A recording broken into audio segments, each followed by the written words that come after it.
Hey everybody, Nick Licameli here. Today we have a lesson from bodybuilding, and it has to do with, is bodybuilding and weight training and weightlifting addicting? And is it an addiction and an obsession? And I'm going to explain my thoughts on it and how bodybuilding, pregnant women, a good investment, and a garden all have one common theme. Let's get into it. So bodybuilding has this tendency to be addicting, if you want to say addicting. There's a lot of satisfaction that comes from it, and a lot of times people that do it can seem overly obsessed due to the nature that it requires extreme consistency, structure, sometimes dedication, all of that, and it kind of comes across as an obsession. But if the person likes the journey and loves that journey, then it's quite rewarding to be in that cycle, so to speak. Why is this happening? For a couple reasons, but I think the main thing, and in my experience, this is one of many of the positive effects of bodybuilding for me, and it has to do with putting in work and then sitting back and reaping the benefits.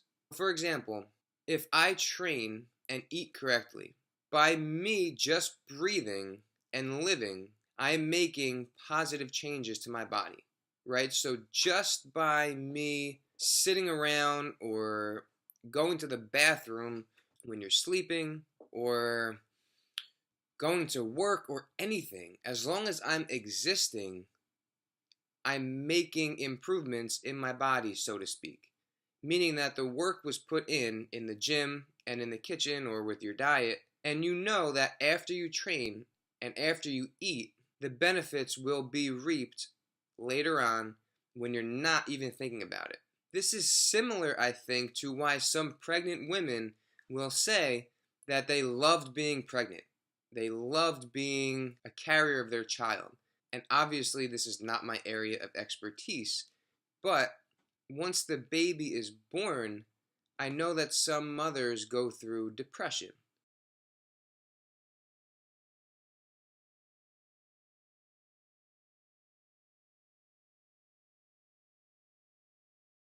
But again, I'm not an expert, but I think part of it may be that they had this 24/7 sense of purpose and accomplishment. So every day that they eat, they sleep, they walk, every day that they exist, just by existing, they're improving that baby's life. The baby is growing. There's something happening that's benefiting something just by existing. And a lot of times in bodybuilding, competitors experience something similar. A lot of competitors get depressed after they compete. Well, if they're dieting down and prepping for 20 weeks for a competition, they have that sense of purpose just by existing.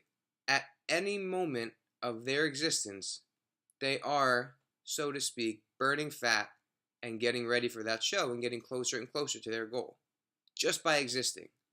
Once that competition is over, all of a sudden that overarching purpose disappears. Just like a good investment. If you have a good investment, the idea is that you would put money into it and then sit back and reap the benefits. So just by you existing and not touching anything, that investment is going to make you money. So you're benefiting just by existing. Just like a garden. If you plant the garden, just by existing, your garden is going to grow for the most part. But all of a sudden, everything seems more productive. If it rains outside, maybe you're not quite as sad because you know that it's helping that garden and that purpose. And then just by sitting on the couch watching TV as it's raining, you know that there's some benefit happening. And I think bodybuilding, pregnant women, a good investment, and a garden all deal with that same theme of having something that is improving and bringing you benefit just by you existing. Thank you so much for watching. I hope this sparks some thoughts and maybe some questions. Be sure to like, comment, subscribe, and we'll see you next time.